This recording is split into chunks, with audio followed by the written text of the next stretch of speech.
नमस्कार, आप सबका स्वागत है मेरे चैनल में। सावन मास की पंचमी तिथि को हम नाग पंचमी का त्यौहार मनाया जाता है। सनातन हिंदू धर्म में बहुत शुभ और ऊंचा स्थान दिया है। शिवजी ने गले में नाग को धारण करे हुए हैं और भगवान विष्णु नाग के ऊपर विराजमान है। नाग देवता की वजह से ही समुद्र मंथन सफल हो पाया है। इस कारण हिंदू में नागों की पूजा की जाती है, उन्हें प्रसाद चढ़ाया जाता है और उन्हें अत्यंत शुभ माना जाता है। नागों के देवता शिव को माना जाता है। इसी के साथ शिव और नाग देवता दोनों की पूजा की जाती है। शिव को जल चढ़ाया जाता है, नाग देवता को भी जल चढ़ाया जाता है। इसे सर्प दोष से मुक्ति भी मिलती है। आज हम आपको नाग पंचमी की कथा सुनाने जा रही हूँ, जो गुरु पुराण में बताई गई है। एक समय की बात है, एक गांव में एक औरत दूध बेचा करती थी। उसकी एक ही पुत्री थी, जो बहुत ही संस्कारी और सरल स्वभाव की थी। उसकी माँ का नियम था, वो रोज़ सुबह दूध उबालती, उसे ठंडा करती, घर के आंगन में ले जाकर घंटी बजाती, जिससे सारे नाग लोग वो दूध पीने आते। उसने अपनी बेटी से कहा कि यदि मैं मर गई तो तेरे भाइयों को तू याद कर लेना, वो तुरंत आ जाएंगे। कुछ समय बाद उसकी बेटी का बड़े घर में विवाह तय हो गया। धीरे धीरे उसकी शादी हो गई। जिस गांव में उसकी शादी हुई, वो मुखिया के 7 बेटे थे। उनके सबसे छोटे बेटे के साथ इसका विवाह हो गया। 7 बहुओं में यह सबसे छोटी बहू संस्कारी थी। बाकी की बहुएं उसे ताना मारती थी, कहती थी तेरा इस दुनिया में कोई नहीं है। एक माई थी, वो चली गई, मर गई। यह सुनकर भी वह किसी से कुछ नहीं कहती है। अब सावन का महीना चालू हो गया था। सारी बहुएं बहुत खुश थी। उनके भाई उन्हें लेने के लिए आने वाले थे। और तेरा तो कोई भाई नहीं है, तो तू यहीं रहेगी। पूरा सावन अपने घर आराम करूँगी मैं तो। सबसे बड़ी बहू छोटी बहू के पास जाकर बोलती है, तुम्हारा तो कोई भाई नहीं है, अब तुम क्या करोगी? पूरा सावन यहीं बैठी रहोगी। यह सुनकर छोटी बहू बहुत दुखी होती है, बहुत रोती है। रोती रोती वो पेड़ के नीचे बैठ जाती है।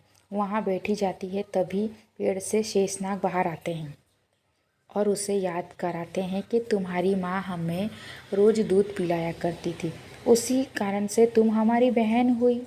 तुम चिंता मत करो, तुम खुशी खुशी यहाँ से जाओ। कल मैं तुम्हें अपने ससुराल से लेने आऊँगा और अपने मायके लेके जाऊँगा। यह सुनकर वो घर चली जाती है। शेषनाग मनुष्य का रूप धारण करके छोटी बहू के घर पहुँच जाते हैं। उसे वहाँ से लेकर उसको अपने घर ले जाते हैं। वहाँ उसे नाग माता मिलती है, जो उसे बहुत प्यार करती है और वो भी उनसे बहुत खुश रहती है। वहाँ छोटे छोटे शेष नाग के बच्चे भी थे, जिनको नाग माता रोज़ ठंडा दूध कर पिलाती थी। एक दिन की बात है, छोटी बहू को पता नहीं था दूध अभी ठंडा हुआ ही नहीं, और उसने गलती से नागों को बुलाया। जैसे ही शेष नागों ने दूध पिया, उनका मुंह जल गया और वो बहुत क्रोधित और गुस्सा हो गए। और वह छोटी बहू को डसना चाहते थे, परंतु नागमाता ने उन्हें समझाया।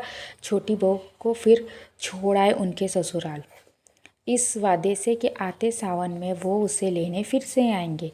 पर वह छोटी बहू से बदला लेना चाहते थे। उन्होंने सोचा कि इस बार सावन में उसके घर हम लोग जाएंगे। सावन का महीना शुरू हो गया। छोटी बहू को पता था उसके भाई आने वाले हैं, इसीलिए उसने एक दिन पहले अपने भाइयों के लिए ठंडा दूध, मीठी रोटी, फल फूल बनाकर रख दिया। उसने अपने भाइयों के स्वागत के लिए घर के बाहर सर्प रंगोली बनाई। जैसे कि वह आए, उन पर सुगंधित फूलों की बरसात की, उनको कुमकुम का तिलक लगाया, फिर उन्हें ठंडा दूध, मीठी रोटी, फल खिलाए और अपनी गलती के लिए माफ़ी मांगी। इसके बाद सर्प भाइयों को विश्वास हो गया कि उनका मुंह छोटी बहू से गलती से जल गया था, इसीलिए सभी ने खुश होकर छोटी बहू को सफ़ेद मोती का हार दिया और वचन भी दिया, जो भी तुम्हारी तरह प्रेम से ठंडा दूध पिलाएगी, हम उसे सर्पदोष से मुक्त करेंगे। तब से सावन मास में की तिथि को नाग पंचमी का त्यौहार मनाया जाता है, जिससे सारी स्त्रियां नाग देवताओं की भाइयों मानकर उनकी पूजा करती हैं। उन्हें ठंडा दूध, मीठी रोटी, फल फूल आदि से उनकी पूजा करती है।